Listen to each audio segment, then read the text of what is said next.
The axe came down hard against the log, splitting it clean through. David Walsh wiped sweat from his forehead and reached for another piece of wood. His hands shook slightly, like they always did in the mornings. The pile of firewood beside his cabin had grown large enough to last 3 winters, but he kept chopping anyway. It was better than sitting still, better than thinking. New Haven stretched out below his hillside cabin, a collection of prefab buildings and hopeful gardens that humans had planted on this frontier world. Most folks down there were like him, retired soldiers looking for peace after the frontier wars ended. They nodded at him in the settlement, but never invited him for meals. David preferred it that way. Crowds made his chest tight. He was stacking the fresh wood when he heard voices drifting up from the main road. A group of settlers stood around someone's transport vehicle, their voices carrying that particular edge that meant trouble. David hesitated, then walked down to see what the fuss was about. Dragon hunters came through last night. Old Peter was saying, his weathered face tight with approval. Found a nest up in the Red Cliffs. Cleared out proper. David's stomach turned. He knew what cleared out meant. The Galactic Council had declared star dragons dangerous predators 2 years ago, offering bounties for their elimination. Most settlers supported it after losing livestock to the massive creatures. Good riddance, someone else said. Those things are monsters. David turned away without commenting. He had seen real monsters during the war, and they did not have scales or wings. He started back toward his cabin, but something pulled at him. Maybe it was the military training that never quite left his bones, or maybe it was the strange ache in his chest that had nothing to do with his old injuries. Either way, his feet carried him toward the Red Cliffs instead of home. The climb took 2 hours. David's legs burned by the time he reached the plateau where the cliffs rose like broken teeth against the sky. He smelled the destruction before he saw it. Burned vegetation, scorched rock, the chemical stink of plasma weapons. The nest had been built in a sheltered cave, carefully arranged with soft grasses and warm stones. Now it lay in ruins. 3 adult dragon bodies sprawled across the rocks, their beautiful scales dull in death. David had never seen star dragons up close before. They were magnificent even like this, each one the size of a small transport vehicle, with wings that would have spanned twice that he should have left then. Should have gone back to his quiet cabin and his endless woodpile. But his eyes caught movement in the destroyed nest. A tremor ran through a pile of shattered eggshells. David approached slowly, his heart hammering. Beneath the largest shell fragment, something glowed faintly with inner warmth. An egg, intact, roughly the size of his torso, with a surface that shimmered like oil on water.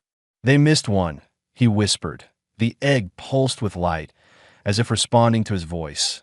Every logical part of David's brain screamed at him to walk away. Harboring a dragon was illegal. The hunters would return to check their work. The settlement would exile him at best, turn him in at worst. He had enough problems without adding this to the pile, but his hands were already moving, carefully gathering the egg against his chest. It was warm, almost hot, and he could feel something moving inside. A life that had already lost everything. Just like he had 5 years ago in that ambush that took his entire unit. I must be losing my mind, David muttered, but he wrapped the egg in his jacket anyway.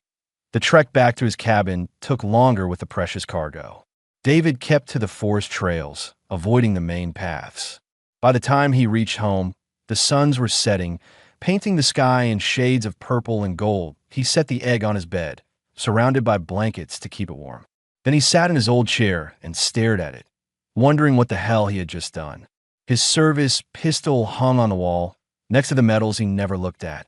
Photos of his unit gathered dust on the shelf.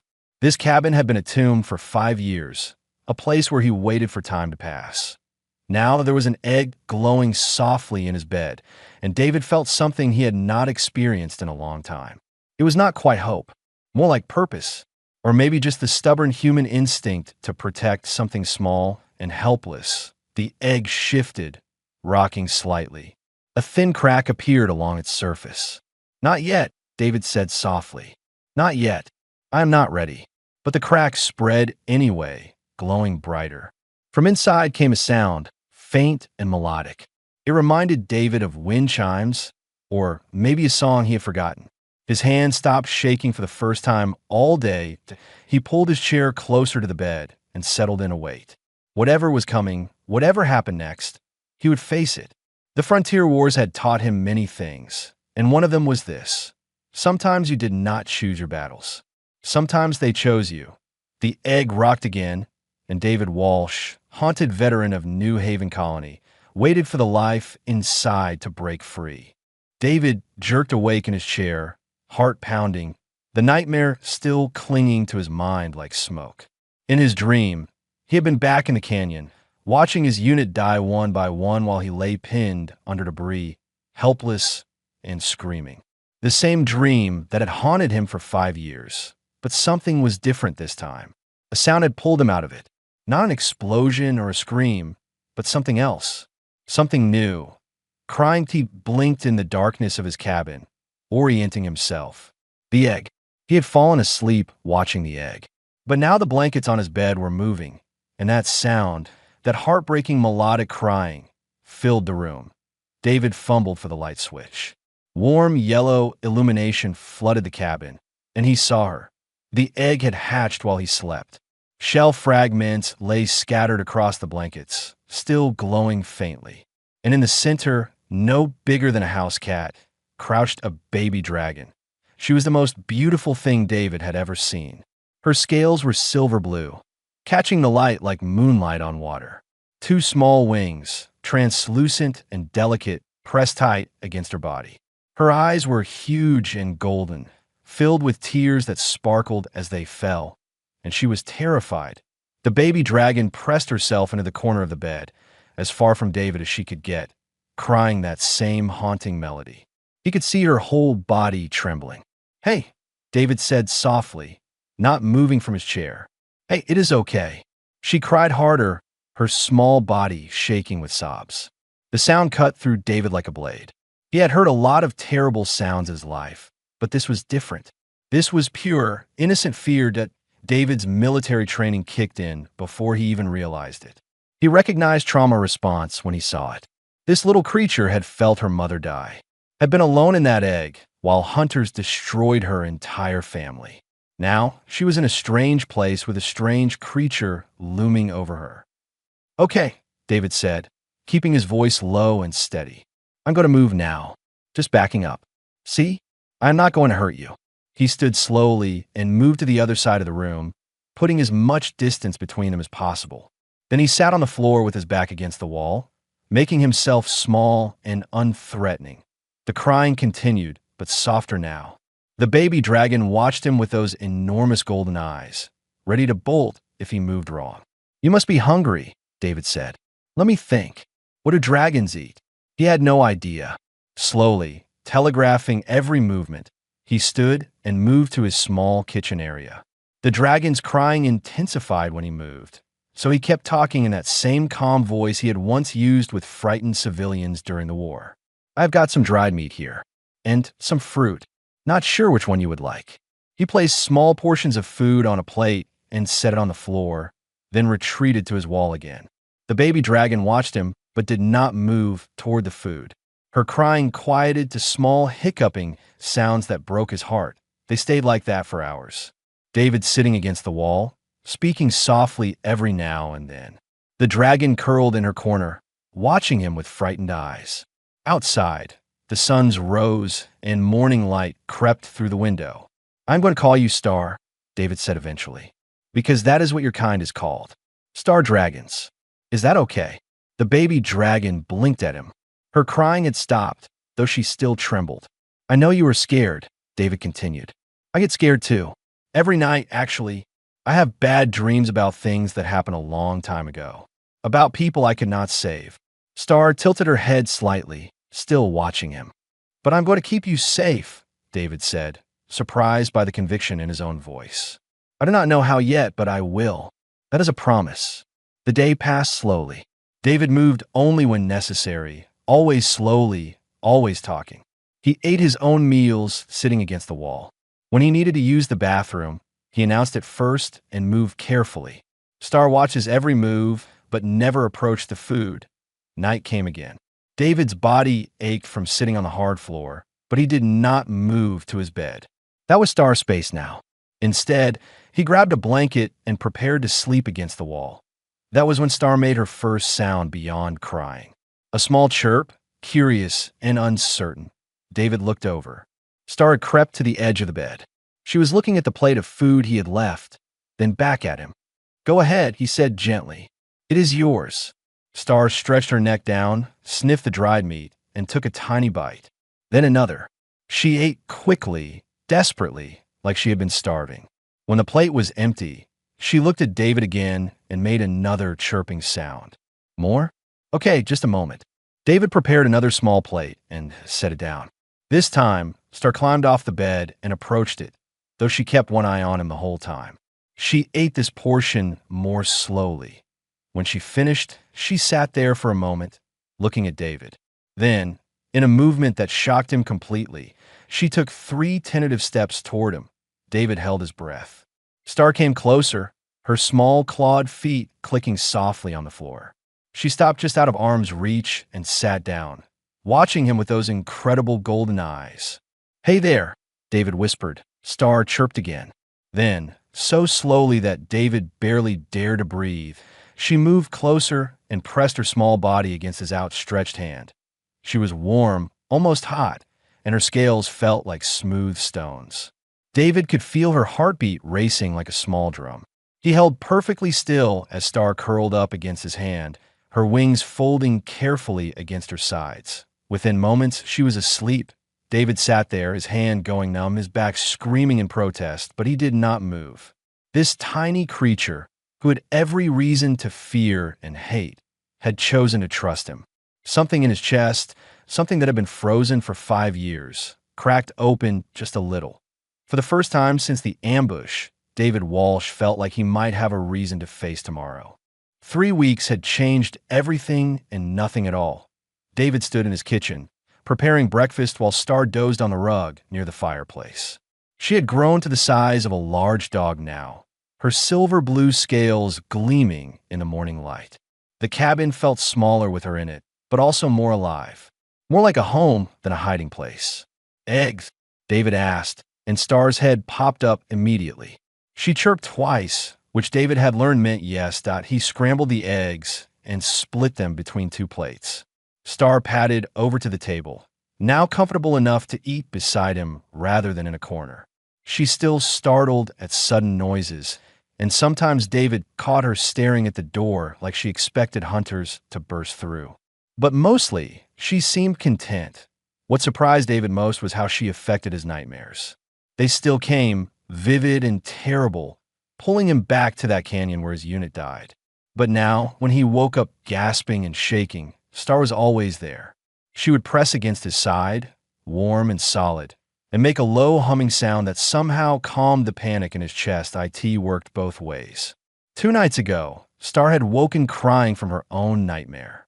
David had held her while she trembled, feeling through some connection he did not understand the memory of her mother's death.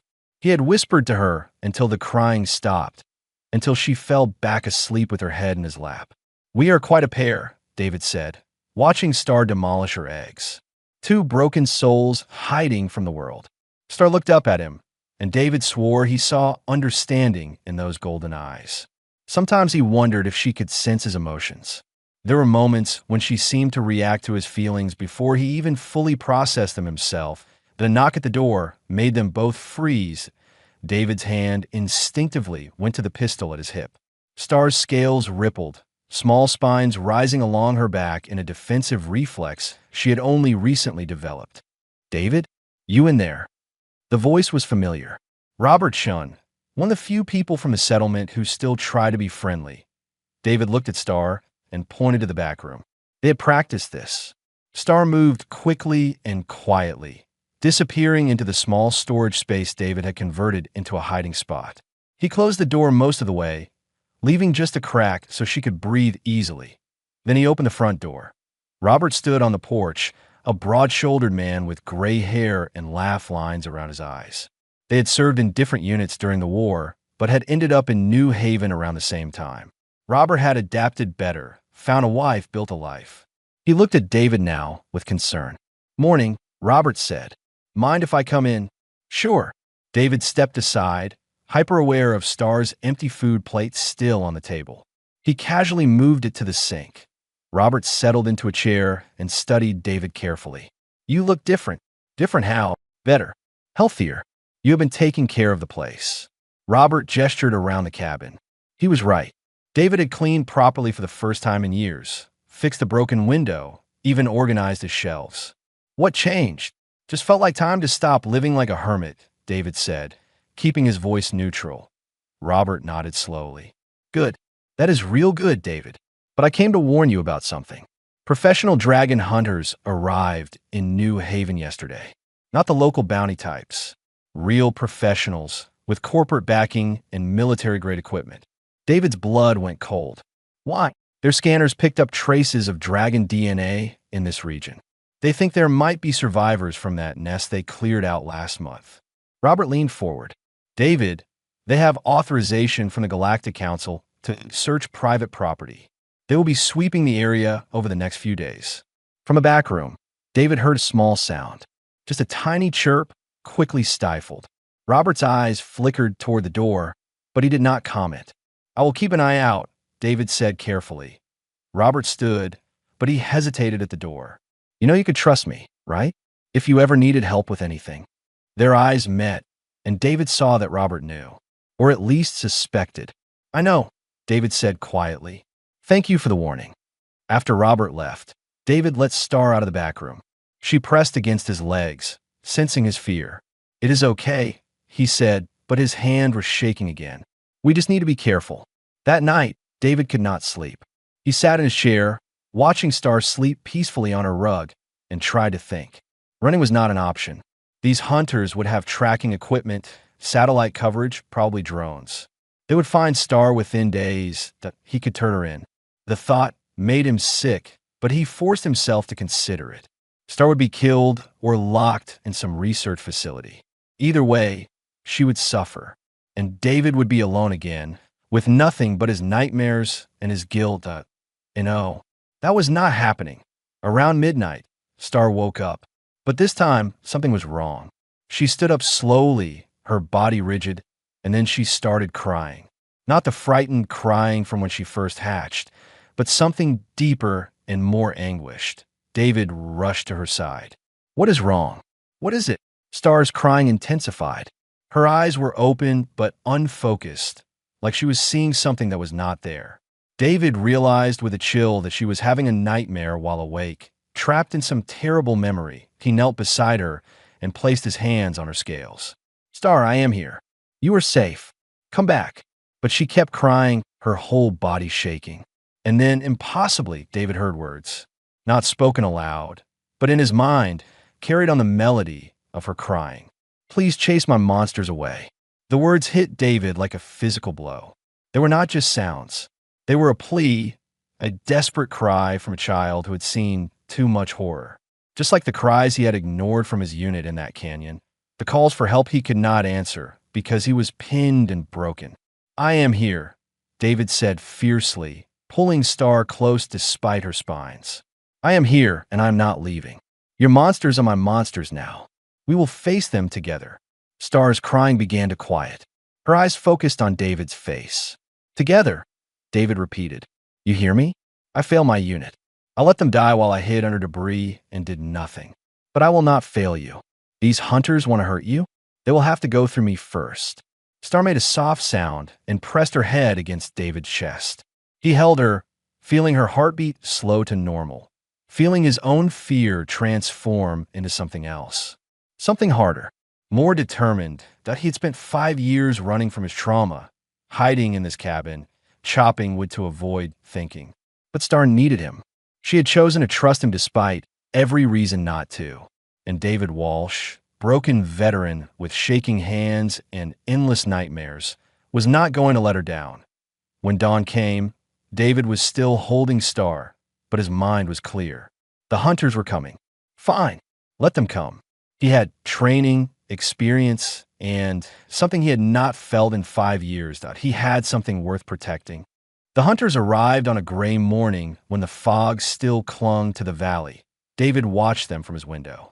6 figures in tactical gear, moving with professional precision through the forest below his cabin.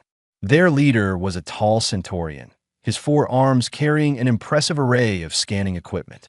David recognized military movement patterns when he saw them. These were not amateurs. Star pressed against his leg, her scales rippling with anxiety. She had grown even larger over the past week, now the size of a small pony, but she was still just a child. David rested his hand on her head. "Stay quiet," he whispered, "just like we practiced." He had spent the last 3 days preparing. The cabin looked normal from the outside, but David had built a false panel in the back room, creating a space just large enough for Star to hide. He had lined it with materials that might block scanning equipment, though he had no way to test if it would actually work. The knock came firm and authoritative. David took a breath, gave Star one last look, and went to answer. She slipped into the back room without a sound. The Centaurian stood on his porch, flanked by 2 human hunters.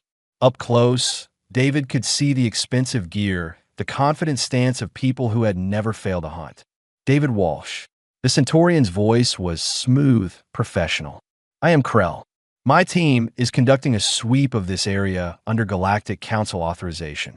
We have detected dragon DNA signatures near your property." "Have not seen any dragons," David said, keeping his voice flat that Krell's upper arms held a tablet displaying scanning data. "Our equipment indicates otherwise. I'm sure you understand we need to verify. Standard procedure. You have a warrant. The Galactic Council authorization supersedes local warrant requirements." Krell's smile did not reach his eyes. "We can do this the easy way, Mr. Walsh. A quick scan of your property, and we will be gone." David's mind raced. If he refused, they would force entry anyway, and it would make him look guilty. If he allowed them in, they might find Star despite his precautions. "Fine," he said finally, "but I want to see this authorization." Krell handed over the tablet. David made a show of reading it carefully, buying time. The document looked legitimate, stamped with official seals. But there, buried in the legal language, he spotted something. "This says you're authorized to search for adult dragons engaged in predatory behavior," David said slowly. "It says nothing about juveniles or non-threatening specimens." One of the human hunters shifted uncomfortably. Krell's expression hardened. "Any dragon is considered a threat under council guidelines. Not according to this document." David handed back the tablet. "You want to search my property for adult predators? Fine, but this does not give you blanket authority to confiscate whatever you find. Are you saying there is something to find, Mr. Walsh?" David met Krell's eyes steadily. "I am saying you should follow the terms of your own authorization." For a long moment, they stared at each other. Then Krell gestured to his team. "Search the perimeter. If you detect anything, call me immediately." The hunters spread out, their scanners humming. David stood on his porch, forcing himself to appear calm while his heart hammered. Inside the cabin, hidden behind false panels, Star waited in silence. An hour passed.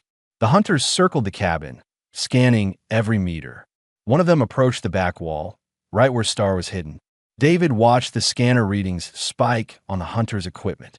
"Krell," the hunter called. "I've got something." David's hand moved to his pistol, hidden under his jacket. If they found her, if they tried to take her, he would do whatever it took.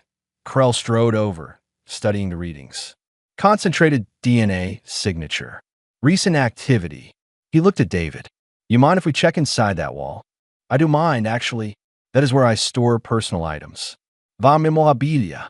Some of it is classified." It was a lie, but a believable one. Former military personnel often kept sensitive materials. Krell hesitated. "We have authorization." "For adult predators," David repeated. "Not for violating privacy laws regarding classified military storage." "You want to open that wall? You go get a specific warrant." Krell's 4 hands clenched with frustration. He knew David was using legal technicalities, but he also knew that pushing too hard could create complications. The Galactic Council did not like hunters who caused diplomatic incidents. "We will be watching this property," Krell said finally. "If you're hiding something, we will find it. Looking forward to it." After they left, David waited a full hour before letting Star out. She emerged trembling, and he held her close while she cried softly against his shoulder. "You did so well," he whispered. "So brave, so quiet." But David knew this was just the beginning. Krell had placed surveillance equipment around the perimeter. David had spotted at least 3 cameras and 2 motion sensors. The hunters were not giving up. They were just changing tactics. That night, David sat at a small table with an old military notebook and began planning. He drew maps of the surrounding forest, marked escape routes, identified defensive positions. His military training came back like muscle memory, patterns and strategies he had tried to forget. Star watched him work, her golden eyes reflecting the lamplight. "I am not running," David told her, "and I'm not giving you up. But we need to be ready. They're going to come back, and next time they will not ask permission." He worked through the night, planning for scenarios. If they attacked from the east, if they brought drones, if they tried a night assault. For each possibility, David plotted a response. Some part of him recognized that he was preparing for war, and that should have scared him. 5 years ago, the thought of combat would have sent him into a panic attack. But now, with Star depending on him, David felt something different. Not fearlessness. He was still terrified. His hands still shook when he thought about the fighting to come. But beneath the fear was determination. A core of steel that had been there all along, buried under trauma and guilt. Star made a questioning sound. David looked up from his notes. "I am scared," he admitted. "Scared of fighting. Scared of failing. Scared of losing you like I lost my unit." His voice cracked. "But I am more scared of not trying. Of hiding while someone I care about gets hurt." Star moved closer, pressing her warm scales against his side. Through their connection, David felt her trust, her faith that he would protect her. It was terrifying and humbling in equal measure. "Okay," David said quietly. "Okay, we do this together." 3 days later, Krell returned with a warrant. A real one this time, properly authorized. David saw them coming and knew the time for legal maneuvers was over. He strapped on his old combat vest, checked his weapons, and looked at Star. "Time to run," he said. "You ready?" Star's eyes blazed with determination. She was scared, but she trusted him. David opened the back door where his emergency pack waited. The forest stretched out behind his cabin, thick and dark.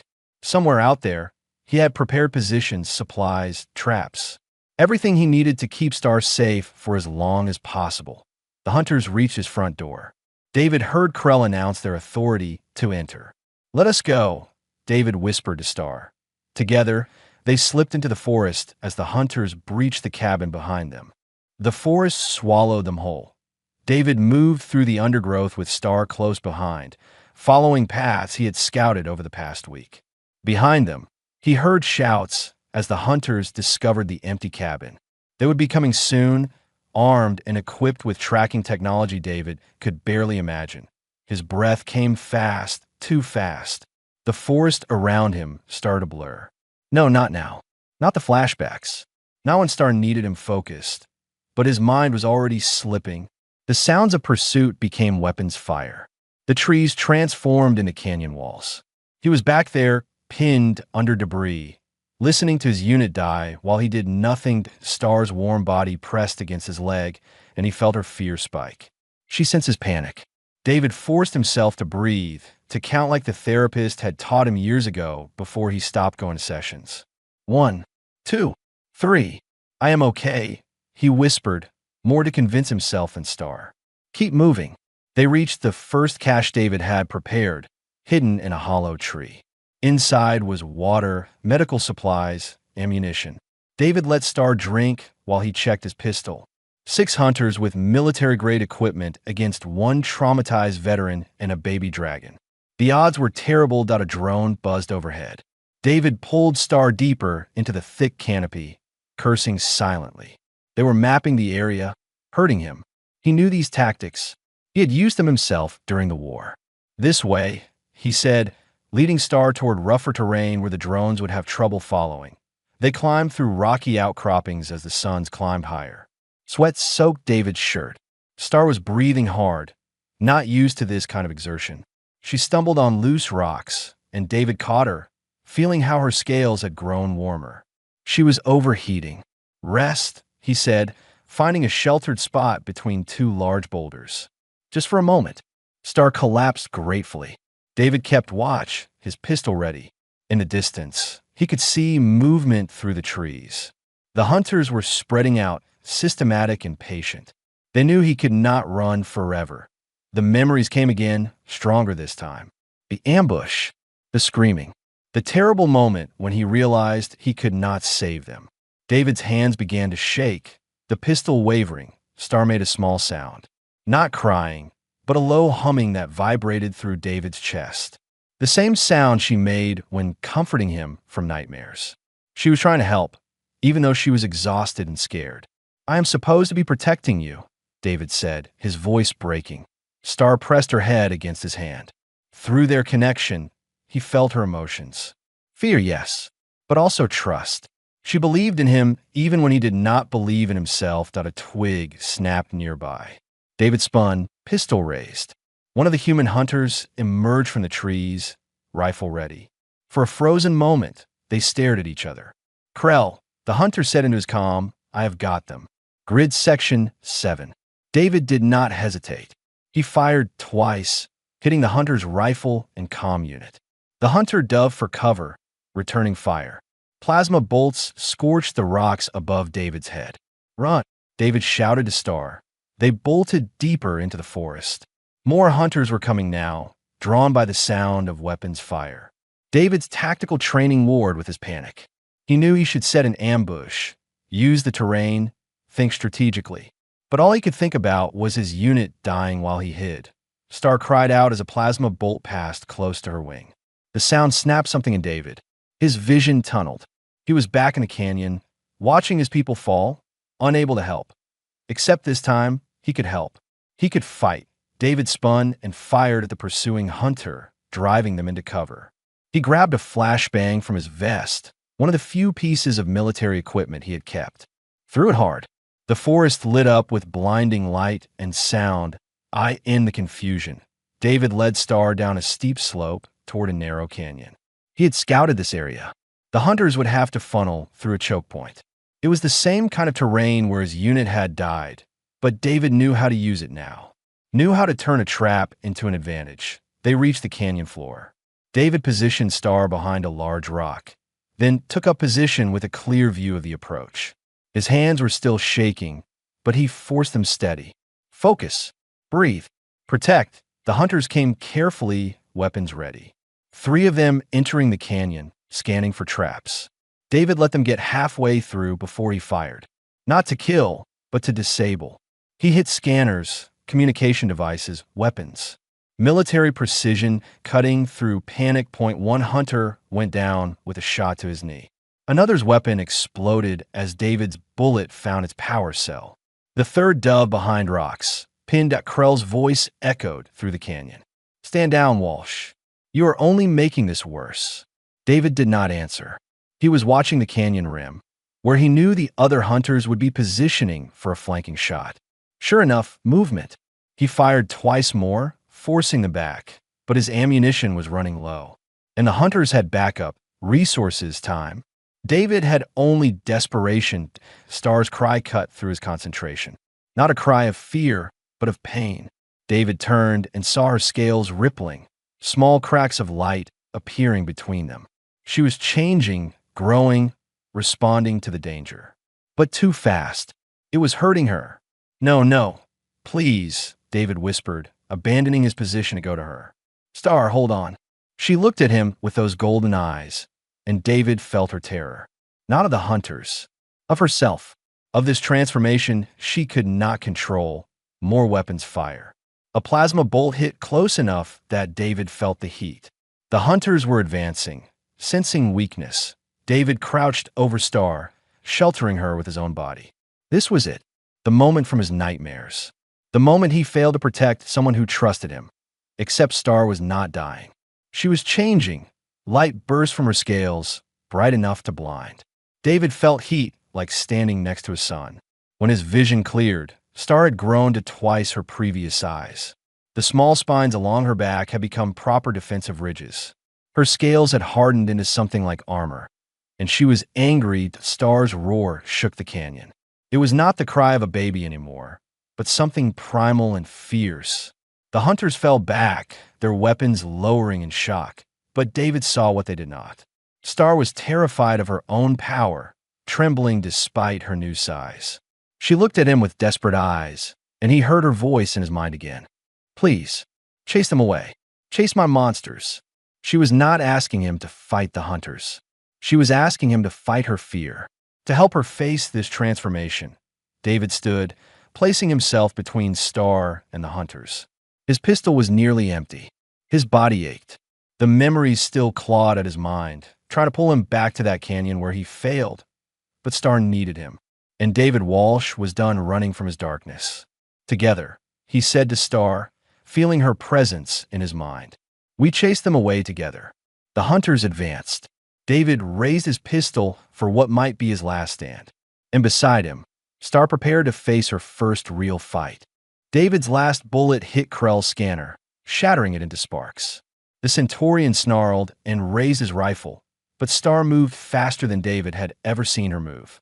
She lunged forward, her new size and strength catching everyone by surprise. Her tail swept two hunters off their feet. Her wings, now large enough to actually lift her small body, created a gust that scattered equipment and kicked up dust. But David could feel through their connection that she was not attacking to hurt. She was defending, protecting, just like he had taught her. Star to me, David called. She retreated to his side immediately, trusting his command. David's military training took over, the panic pushed down by years of combat experience. He saw the tactical situation clearly now. The hunters were regrouping, but they were rattled. They had expected a helpless baby dragon, not this. Krell aimed at Star, and David's empty pistol was suddenly useless. But before Krell could fire, a plasma bolt came from above, striking the rock near the Centaurian's feet. Hold your fire. Robert's voice rang out from the canyon rim. All of you, weapons down now. David looked up in shock. Robert stood on the ridge with a dozen settlers, all armed. Behind them, impossibly, were 3 members of the New Haven security force. This hunt is over, Robert announced, climbing down into the canyon. We have been in contact with the Galactic Council inspector. Your authorization was fraudulent, Krell. That is a lie, Krell spat. No, it is not. A new voice joined them. An elderly Terran woman in official council robes descended via a small transport drone. I am Inspector Williams. I have been investigating your operation for weeks, Krell.